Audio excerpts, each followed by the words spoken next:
5 साल की उम्र को पहुंचने से पहले ही हर दूसरा बच्चा अपने कद से छोटा रह जाता है।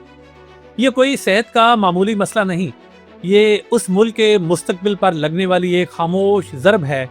और इस ज़रब की कीमत है सालाना 17 अरब डॉलर, जो सिर्फ ग़ज़ाई कमी की वजह से लगती है। सोचें, इतनी बड़ी रकम से क्या कुछ बदला जा सकता था। दान अखबार का एक तजिया कहता है कि 5 साल से कम उम्र के तकरीबन 40% पाकिस्तानी बच्चे कद में छोटे हैं, यानी स्टंटेड हैं। ये सिर्फ बचपन का मामला नहीं, बाद में ग़ज़ाई कमी का शिकार बच्चे सीखने, सेहत और पैदावारी सलाहियत में भी जिंदगी भर पीछे रह सकते हैं, और ये असल उनसे अगली नस्लों को भी मुंतकिल हो सकता है। तजिए के मुताबिक ग़ज़ाई कमी की वजह से पाकिस्तान को सालाना तकरीबन 17 अरब डॉलर का नुकसान उठाना पड़ता है। यूँ ये सिर्फ सेहत का नहीं बल्कि मईशत और तरक्की का भी सवाल है।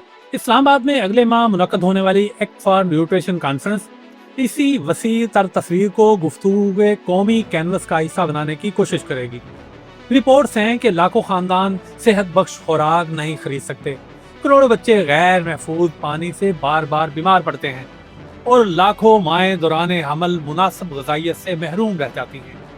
याद रखें कि कमज़ोर बुनियादी सेहत का निज़ाम और गुर्बत इस मसले को मज़ीद अलमिया कहानी बना देते हैं। सबसे तलख़ सवाल ये है कि इस मुजव्वज़ा कॉन्फ्रेंस के बाद क्या होगा? क्या कोई तब्दीली आएगी? क्योंकि पाकिस्तान में ग़ज़ाइयत के प्रोग्राम और सरकारी वादे पहले भी हो चुके, मगर पेशरफ्त इंतहाई सुस्त रही। इसलिए हुकूमतों को ये जानना ज़रूरी है कि वो कहाँ पर गलती कर रही हैं और कहाँ पर नाकाम हो रही हैं।